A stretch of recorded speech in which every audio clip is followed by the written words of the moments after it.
રાધે કૃષ્ણ મિત્રો, આપણી ચેનલ વ્રત સાધનામાં આપ સૌનું હાર્દિક સ્વાગત છે.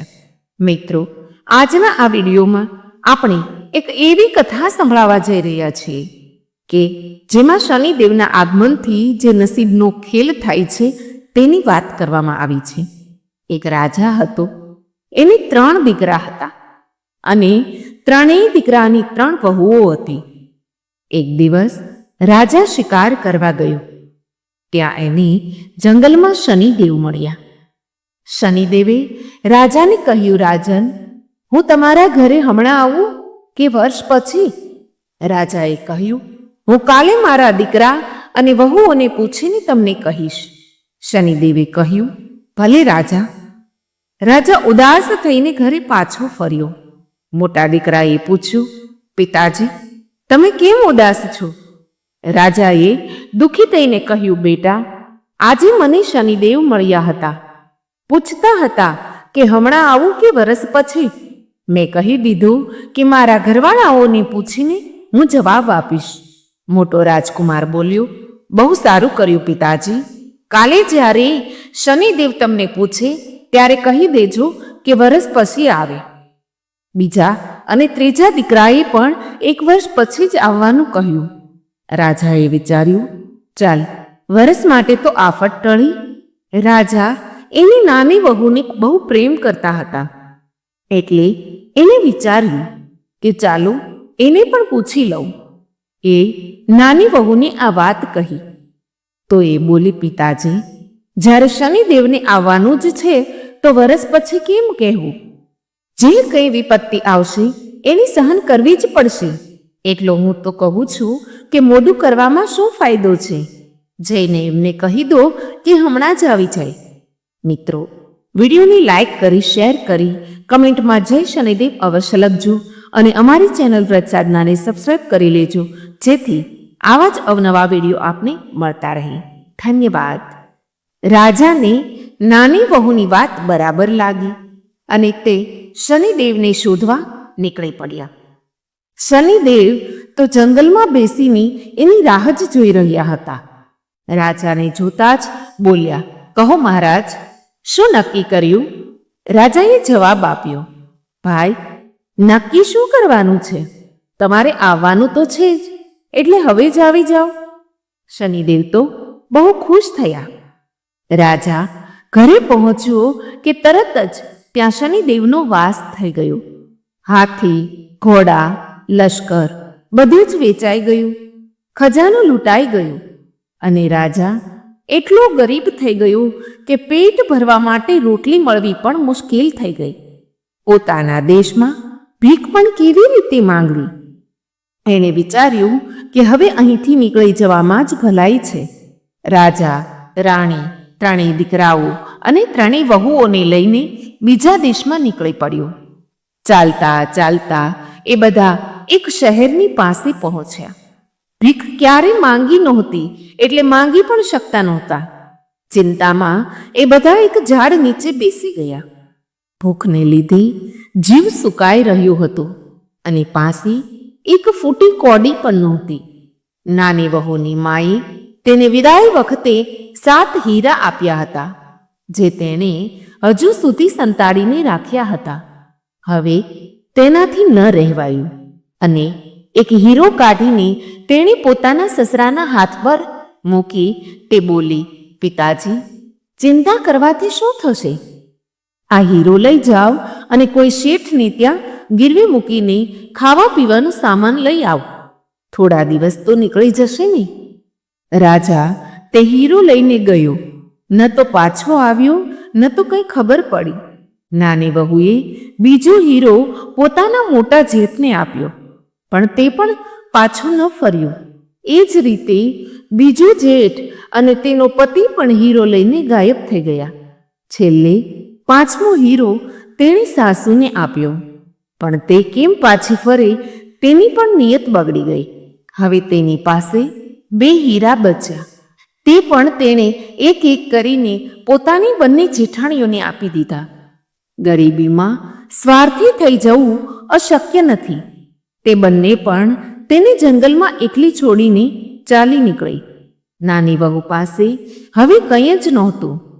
તે ખૂબ ગભરાઈ અને ભગવાનને કહેવા લાગી કે હું શું જાણતી હતી કે બધા મને જંગલમાં આ રીતે ભટકવા માટે છોડી જશે. હવે તું જ મારો સહારો છે, ભલે માર કે તાર. રડતા રડતા તેને એક યુક્તિ સૂજી. તેણે શું કર્યું કે એક રાજકુમારનો વેશ ધારણ કર્યો અને તે નગરના રાજાના દરબારમાં ગઈ. રાજાએ જ્યારે તેને જોઈ તો તેની સુંદરતાથી તેની આંખો અંજાઈ ગઈ. તેણે વિચાર્યું કે કોઈ મોટો રાજકુમાર છે. તે બોલ્યો, મહારાજ, હું એક પરદેશી છું અને નોકરીની શોધમાં તમારા દરબારમાં આવ્યો છું. રાજાએ પૂછ્યું, પણ કામ શું કરીશ? રાજકુમાર બોલ્યો, મહારાજ, એવું કામ કરીશ જે તમારા દરબારીઓમાંથી કોઈ પણ ન કરી શકે. રાજા બોલ્યો, પગાર શું લઈશ? રાજકુમારે કહ્યું, રોજનો 1,00,000. રાજાએ મંજૂરી આપી દીધી, કારણ કે તેણે વિચાર્યું કે કામ પણ એવું જોખમનું કરશે જે કોઈ ન કરી શકે. રાજાએ તે દિવસથી તેનું નામ લખટકિયો રાખી દીધું. લખટકિયો મનોમન ખુશ થતો હતો, કારણ કે તે વિચારતો હતો કે ન તો કોઈ અશક્ય કામ હશે અને ન મારી જરૂર પડશે અને મારા રોજ 1,00,000 સીધા થઈ જશે. લખટકિયો બોલ્યો, મહારાજ, મારી એક શરત પણ છે. રાજા બોલ્યો, એ શરત પણ કહી દે. લખટકિયાએ કહ્યું, હું તમારા દરબારમાં રોજ હાજરી પુરાવા નહીં આવું. જ્યારે તમને કામ પડશે ત્યારે જ તમારી સેવામાં હાજર થઈ જઈશ. રાજાએ કહ્યું, મંજૂર. બસ પછી શું હતું? લખટકિયો એક ખૂબ સુંદર મહેલમાં રહેવા લાગ્યો. તેની આસપાસ નોકર ચાકરોનું ટોળું લાગી ગયું, પરંતુ અંદર જવાની કોઈને પણ પરવાનગી નહોતી. મોટા મોટા રાજાઓ તેની સામે હારી ગયા. ન કામ કે ધંધો, આખો દિવસ મોજ મજા કરતો. તો એક દિવસની વાત છે, અડધી રાત્રે છત પર કોઈ સ્ત્રીનો ભયાનક અવાજ સંભળાયો. અવાજ વધતો જ ગયો, પરંતુ કોઈ પણ છત પર જવાની હિંમત ન કરી શક્યું. રાજાએ કહ્યું, લખટકિયાને બોલાવો. તે પડ્યું પડ્યું મોજ કરે છે, કયા દિવસે કામ આવશે? લખટકિયો તરત રાજાની સામે પહોંચ્યો અને માથું નમાવીને બોલ્યો, મહારાજ, શું આજ્ઞા છે? સેવકને મહારાજે કહ્યું, જરા જઈને તપાસ તો કર કે મહેલની છત પર કઈ સ્ત્રીઓ સીસો પાડી રહી છે. લખટકિયાનું સ્ત્રીનું હૃદય એકવાર તો કંપી ઉઠ્યું, પરંતુ તે પોતાની કમજોરી કેવી રીતે બતાવી? તલવાર લઈને ભગવાન પર ભરોસો રાખી તે છત પર પહોંચ્યો. તે શું જુએ છે કે એક મરેલું બાળક હવામાં લટકી રહ્યું છે અને એક ડાકણ કૂદી કૂદીને ત્યાં સુધી પહોંચવાનો પ્રયાસ કરી રહી છે. તેનો હાથ બાળક સુધી પહોંચવામાં થોડું જ દૂર રહી જતો હતો, એટલે તે સીસું પાડી પાડીને રડી રહી હતી. હિંમત કરીને લખટકિયાએ પૂછ્યું, માય, તું અડધી રાત્રે આ રીતે કેમ રડી રહી છે? રડતા રડતા તેણે તેનો જવાબ આપ્યો, બેટા, આ બાળક મારો એકનો એક દીકરો છે. હું છેલ્લી વાર તેને પેટ ભરીને હૃદયથી લગાવવા માંગુ છું, પરંતુ શું કરું? ક્યારની કોશિશ કરી રહી છું, મારો હાથ જ નથી પહોંચતો. લખટકિયાએ તેને સમજાવતા કહ્યું, માં, શાંતિ રાખો. હું નીચે સૂઈ જાઉં છું, તમે મારા ઉપર ઊભા રહી જજો. સહેજ તો દૂર છે, મારા ઉપર ઊભા રહીને બાળક સુધી પહોંચી શકશો. લખટકિયો નીચે સૂઈ ગયો અને ડાકણ તેના પર ઊભી રહી ગઈ. બાળકની સાતીએ લગાવવાને બદલે તે તેનું કલેજું કાઢીને ખાવા લાગી. લખટકિયો તો પહેલેથી જ સાવધાન હતો. તે જાણતો હતો કે દાળમાં કંઈક કાળું છે. તેણે તલવારનો એવો વાર કર્યો કે ડાકણનો એક પગ કપાઈ ગયો અને તે નીચે પડી ગઈ. જેવી તે ઊભી થઈને લંગડાતી ભાગી કે તેનો ફાટેલો છેડો લખટકિયાના હાથમાં આવી ગયો અડધો છેડો ફાટીને લકટકિયાના હાથમાં રહી ગયો. ડાકણ તો ગાયબ થઈ ગઈ અને તેની સાથે તેનું રડવું પણ બંધ થઈ ગયું. લકટકિયો કામ પૂરું કરીને પોતાના મહેલમાં ગયો અને રાતોરાત તેણે તે ફાટેલા છેડાની એક ચોળી સીવી લીધી. ઘરમાં આવીને લકટકિયો સ્ત્રીનું વેશ ધારણ કરી લેતો હતો. તેણે એવું ફોલાવી રાખ્યું હતું કે ઘરમાં મારી વહુ રહે છે. કોઈને પણ તેના ઘરમાં પ્રવેશવાની મનાઈ હતી. એક દિવસ શું થયું કે રાજાની નાયણ ચોરી ચૂપીથી ત્યાં પહોંચી ગઈ. લકટકિયો સ્ત્રીના વેશમાં હતો. તે તેનાથી નજર બચાવીને જતી વખતે ખીટી પરથી લકટકિયાની ચોળી ચોરીને લઈ ગઈ. રાજાના મહેલમાં આવીને તેણે તે ચોળી રાજકુમારીને બતાવી અને બોલી, જુઓ તો લકટકિયાની વહુ કેવા કેવા સુંદર કપડાં પહેરે છે. પહેરવું તો દૂર, આવા કપડાં તમે ક્યારેય આંખથી જોયા પણ નહીં હોય. તમારા નોકરની વહુની આટલી મજા કે તમારાથી પણ ચડ્યા તો પોશાક પહેરે. આટલું સાંભળતા જ રાજકુમારી પાટ પર પડી ગઈ. રાજાએ તેને ખૂબ મનાવી, પરંતુ તે કંઈ બોલી નહીં. રાજાએ ફરી પ્રેમથી કહ્યું, દીકરી, તો આ રીતે કેમ પડી છે? હવે તો આપણા રાજ્યમાં લકટકિયા જેવો સારો સેવક છે. ચાહે તો આસમાનના તારા પણ તોડાવીને મંગાવી શકું છું. રાજકુમારીએ ચોળી કાઢીને રાજાની સામે રાખી દીધી અને બોલી, લકટકિયાની વહુ કેવા અણમોલ અને અનોખા કપડાં પહેરે છે. હું પણ જ્યાં સુધી આવી ચોળી નહીં બનાવું ત્યાં સુધી અન્ન જળ ગ્રહણ નહીં કરું. રાજાએ કહ્યું, અરે, આ પણ કોઈ મોટી વાત છે? આવી એક નહીં 1000 ચોળીઓ બનાવી લેશું. ખૂબ સમજાવટ પછી રાજકુમારીએ ભોજન કર્યું. રાજાએ ચારેય દિશામાં માણસો મોકલ્યા, પરંતુ તેવું કપડું ક્યાંય મળ્યું નહીં. છેલ્લે લકટકિયાનો વારો આવ્યો. રાજાએ તેને કહ્યું, લકટકિયા, તારી વહુ પાસે જેવા કપડાની ચોળી છે તેવું જ કપડું તારી રાજકુમારીને લાવીને આપવું પડશે. જો તે આવું ન કર્યું તો સમજી લેજે કે તારું માથું ધરતી અલગ કરી દેવામાં આવશે. લકટકિયો નાયણની ચાલબાજી સમજી ગયું, પરંતુ શું કરે? તેણે રાજા પાસે 1 વર્ષનો સમય માંગ્યો. તે ઘરથી નીકળી પડ્યો અને ચાલતા ચાલતા એક સ્મશાનમાં પહોંચ્યો. ત્યાં તેણે જોયું કે એક યુવાન છોકરાની લાશ રાખેલી છે. અડધી રાત હતી. ચારેય બાજુ શિયાળ અને ઘુવડનો ભયાનક અવાજ થઈ રહ્યો હતો. રાજાનો હુકમ હતો કે લાશ સવાર પહેલા ન સળગાવવામાં આવે. હવે એ જ સમસ્યા હતી કે રાતભર લાશની રખેવાળી કોણ કરે? લકટકિયો તો જીવ જોખમમાં મૂકીને જ નીકળ્યો હતો. તેણે જે લોકો મળદું સળગાવવા આવ્યા હતા તેમને કહ્યું, ભાઈ, તમે લોકો નિશ્ચિત થઈને સૂઈ જાઓ. હું આ લાશની રખેવાળી કરીશ. જ્યારે બધા સૂઈ ગયા તો એક રાક્ષસ લાશની પાસે આવ્યો. તેના હાથમાં 2 લાકડીઓ હતી. તેણે એક લાકડી મળદાના પગ પાસે રાખી અને એક માથા પાસે.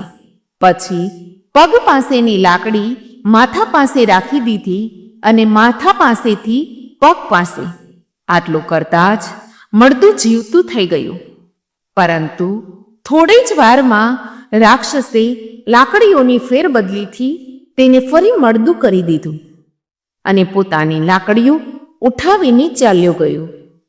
લકટકિયો તો ત્યાં છુપાઈને જ બેઠો હતો. જે જીવો રાક્ષસ લાકડીઓ ઉઠાવીને ચાલ્યો કે તેણે એવો વાર કર્યો કે રાક્ષસના બંને હાથ કપાઈને નીચે પડી ગયા. ડરના માર્યા રાક્ષસ ત્યાંથી ભાગી ગયો. લકટકિયાએ લાકડીઓ ઉઠાવીને પોતાની પાસે રાખી લીધી. સવાર થતાં જ મળદાને સળગાવવાની તૈયારી થવા લાગી. લકટકિયાએ બધાને રોકી દીધા અને રાક્ષસથી મળેલી લાકડીઓની મદદથી મળદાને જીવતું કરી દીધું. બધા લોકો આશ્ચર્યચકિત રહી ગયા.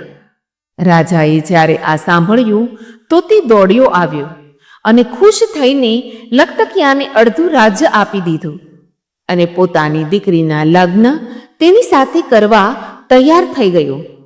લખટકિયાએ કહ્યું, રાજન, હું એક મોટા કામને પૂરું કરવા માટે ઘરેથી નીકળ્યો છું. કામ પૂરું કરીને પાછો ફરીશ તો અવશ્ય તમારી આજ્ઞાનું પાલન કરીશ. રાજાના આશીર્વાદ લઈને લખટકિયો આગળ વધ્યો. તે ચાલતા ચાલતા એક ગાઢ જંગલમાં પહોંચ્યો. થાકીને લોથપોથ થઈ ગયો હતો. સામે તેને એક મકાન દેખાયું. તેણે વિચાર્યું, ત્યાં જઈને હું આરામ કરીશ. તે મકાન પણ અનોખું હતું. ન બારીઓ હતી ન દરવાજા. લખટકિયો નિરાશ થઈને આમતેમ ચક્કર લગાવવા લાગ્યો, પરંતુ ક્યાંયથી તેને ઘરમાં પ્રવેશવાની જગ્યા ન મળી. સાંજે છત પરથી એક છોકરી ડોકિયું કરી રહી હતી. લખટકિયાને જોઈને બોલી, અલ્યા, માણસના દીકરા, તું અહીં ક્યાં ભાગી જા? અહીંથી મારા મા બાપ આવતા હશે, તે તને જીવતો ખાઈ જશે. લખટકિયો બોલ્યો, દેવી, જે કંઈ થશે તેના માટે હું તૈયાર છું. મારા માટે તો બધી તરફ જ મૃત્યુ જ છે. જો તારા માતા પિતાના હાથમાં મારું મૃત્યુ લખાયેલું છે તો મને કોઈ ચિંતા નથી. હું એટલો થાકી ગયો છું, એક ડગલું પણ આગળ ચાલી શકતો નથી. આ છોકરી લખટકિયા પર મોહિત થઈ ચૂકી હતી. તે તેના જીવની રક્ષાનો ઉપાય વિચારવા લાગી. તેણે લખટકિયાને માખી બનાવીને દિવાલ પર ચોંટાડી દીધો. થોડી વાર પછી ડાકણ અને રાક્ષસ આવ્યા અને નાકથી સૂંઘતા બોલ્યા, દીકરી, માણસની ગંધ આવી રહી છે. છોકરી બોલી, પિતાજી, ભૂખ લાગી છે. આજે તમને ને તમારી દીકરી પર પણ વિશ્વાસ નથી. અહીં માણસની તો વાત જ શું કરવી? તમારા ડરથી પક્ષી પણ અહીં ફરકતું નથી. તમે માણસનો શિકાર કરીને આવ્યા લાગો છો, એટલે માણસની ગંધ આવી રહી છે. આટલું સાંભળીને ડાકણ અને રાક્ષસ બંને સૂઈ ગયા. ડાકણ બોલી, જેણે મારો ફાટેલો છેડો ખેંચ્યો છે તે મને મળી જાય તો હું તેને કાચો ચાવી જાઉં. રાક્ષસ બોલ્યો, અને જેણે મારા હાથ કાપ્યા છે જો તે મને મળી જાય તો તેના ટુકડે ટુકડા કરી નાખું. માખી બનેલો લખટકિયો આ બધું સાંભળી રહ્યો હતો. હે ભગવાન, આજે તો તે પોતાના દુશ્મનોના ઘરમાં જ આવીને ફસાઈ ગયો છે.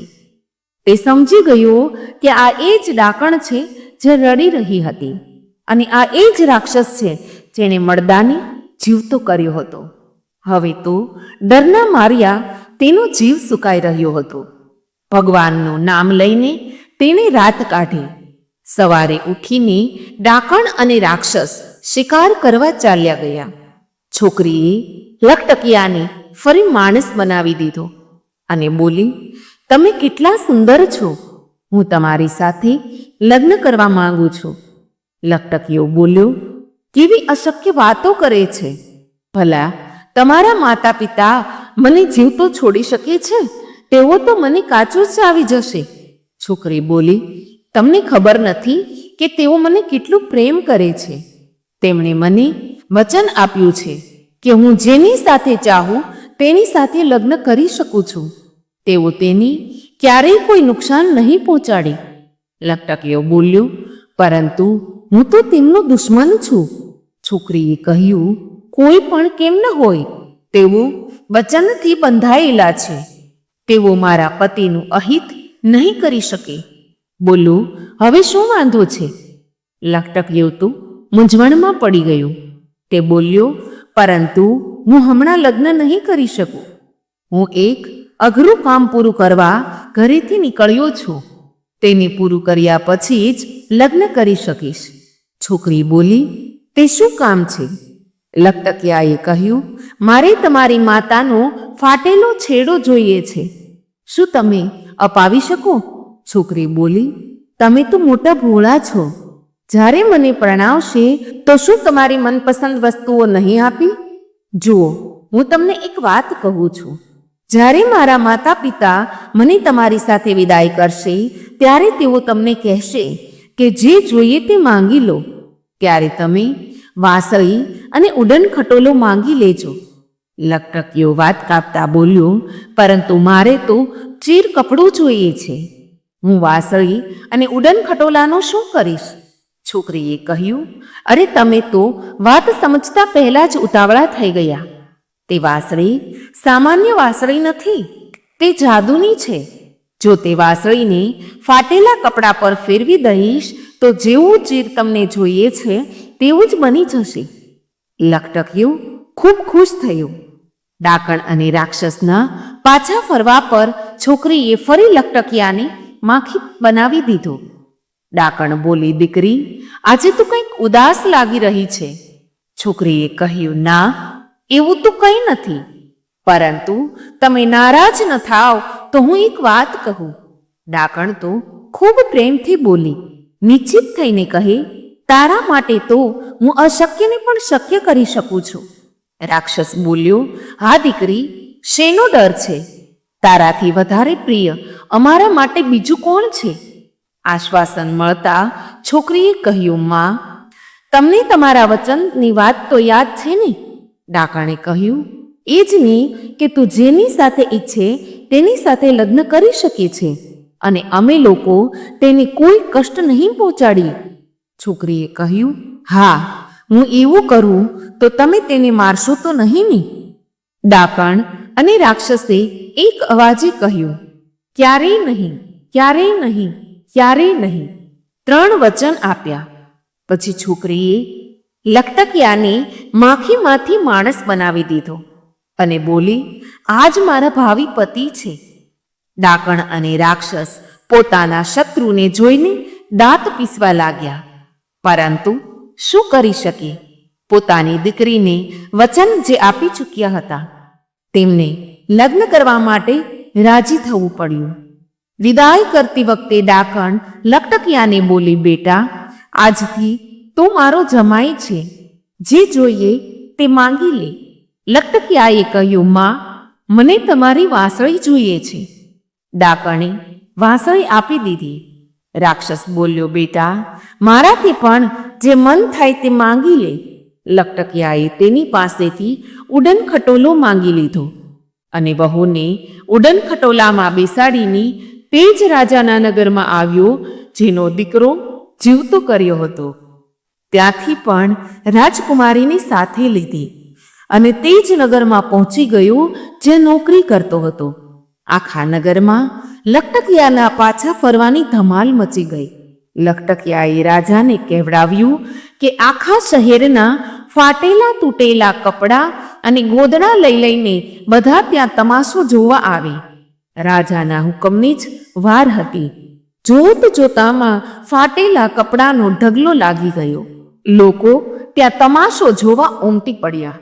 લકટકિયાએ જેવી ફાટેલા કપડા પર વાંસળી ફેરવી કે થાનના થાન તે જ પ્રકારના ચીર બનતા ગયા. લકટકિયાએ એક થાન રાજાને ભેટ કર્યું અને બાકી બધા લોકોમાં વહેંચી દીધા. લોકો તો લકટકિયાની પ્રશંસા કરવા લાગ્યા અને રાજકુમારી તો ખુશીના માર્યા ભાન ભૂલી ગઈ. રાજાએ ખુશ થઈને રાજકુમારીના લગ્ન લકટકિયા સાથે નક્કી કરી દીધા. લકટકિયાએ કહ્યું, મહારાજ, હું રાજકુમારી માટે એક ખૂબ સુંદર મહેલ બનાવવા માંગુ છું. મહેલ બની ગયા પછી જ હું લગ્ન કરીશ. રાજા માની ગયો અને મહેલ બનાવવા માટે તેણે દૂર દૂર મજૂરો બોલાવ્યા. તે મજૂરોમાં લકટકિયા એટલે કે નાની વહુના સાસુ, સસરા, જેઠ જેઠાણી અને પતિ પણ હાજર હતા. તેને બહુ દુઃખ થયું. લકટકિયાને કોઈએ પણ ઓળખ્યો નહીં. લકટકિયાએ હુકમ આપ્યો કે આજે સાંજે આ 7 મજૂરોને રજા પછી રોકી લેવામાં આવે. તેઓ ગભરાયા કે હવે બીજી કઈ મુસીબત આવવાની છે. ઈંટો અને માટી ઉચકીને તો આખી કમર તૂટી ગઈ છે. હવે શનિદેવ ખબર નહીં શું અસર બતાવશે. લકટકિયાએ જોયું કે સસરા, જેઠ અને તેના પતિની દાઢી અને વાળ વધેલા છે. ચહેરા પર કરચલીઓ પડી ગઈ છે. મજૂરી કરતા કરતા હાથમાં કઠણ ગાંઠો પડી ગઈ છે, પગમાં ખરાબ રીતે ચીરા પડી ગયા છે. તેની આંખોમાં આંસુ આવી ગયા. તેણે તેમની હજામત કરાવી અને સારા સારા કપડાં પહેરવા માટે આપ્યા અને તેમની પાસે કોઈ કામ લીધા વિના મજૂરી આપવાનો આદેશ આપી દીધો. પછી તેણે પોતાની સાસુને હુકમ આપ્યો કે તમે અંદર જઈને મારી વહુની સેવા કરો.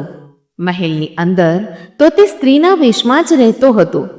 તેણે એક દિવસ પોતાની સાસુને કહ્યું કે મારી જરા પીઠ દબાવી આપો ને. પીઠ દબાવતા દબાવતા સાસુ રડવા લાગી અને તેની હિંચકી આવી ગઈ. લકટકિયાએ પૂછ્યું કે સાચું કહો, શું વાત છે? આ રીતે કેમ રડો છો? સાસુએ કહ્યું, તારી પીઠનો મસો જોઈને મને મારી નાની વહુની યાદ આવી ગઈ. શનિના પ્રકોપથી અમારી બુદ્ધિ પર પથ્થર પડી ગયા અને અમે તેને છેતરીને એકલી જંગલમાં ભટકવા માટે છોડી દીધી.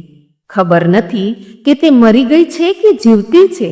સાસુનું દુઃખ જોઈને લકટકિયાથી છૂપ ન રહેવાયું અને તે તેમના ચરણોમાં પડીને બોલ્યો, માં, હું જ તમારી નાની વહુ છું. સાસુએ વહુને છાતીએ લગાવી દીધી. આ પછી તેણે સસરા, જેઠ જેઠાણી અને પોતાના પતિને પણ બોલાવ્યા. તેઓ પોતાના કરેલા પર ખૂબ શરમાયા. પોતાના પતિને લઈને તે રાજાની પાસે પહોંચે અને બોલે, મહારાજ, આ તમારા જમાઈ છે. હું તો તમારી દીકરી છું. તેની શરૂઆતથી લઈને અંત સુધી આખો કિસ્સો રાજાને કહી સંભળાવ્યો. રાજાએ રાજકુમાર સાથે પોતાની દીકરીના લગ્ન કરાવી દીધા અને અડધું રાજ્ય આપી દીધું. જે બે વહુને લખટકિયો પોતાની વહુ બનાવીને લાવ્યો હતો તે પણ નાના રાજકુમારની રાણીઓ બની. નાનો રાજકુમાર પોતાની ચારેય રાણીઓ અને પોતાના પરિવારને લઈને પોતાના રાજ્યમાં પાછો ફર્યો. આ જ સમયે 1 વર્ષ પૂરું થઈ ગયું અને શનિદેવ ત્યાંથી જતા રહ્યા. રાજા સૂઈને ઉઠ્યા તો બધું પહેલા જેવું જ થઈ ગયું. બધા લોકો સુખપૂર્વક રહેવા લાગ્યા. મિત્રો, નસીબના ખેલની આ કથા તમે સાંભળી. આશા છે કે તમને આ વિડીયો જરૂર પસંદ આવ્યો હશે. જો આ વિડીયો પસંદ આવ્યો હોય તો વિડીયોને લાઈક કરી, શેર કરી, કમેન્ટમાં જય શનિદેવ અવશ્ય લખજો અને અમારી ચેનલ વ્રત સાધનાને સબસ્ક્રાઈબ કરી લેજો. મારી સાથે જોડાઈ રહેવા બદલ આપ સૌનો ખૂબ ખૂબ આભાર. જય શ્રી કૃષ્ણ. રાધે રાધે.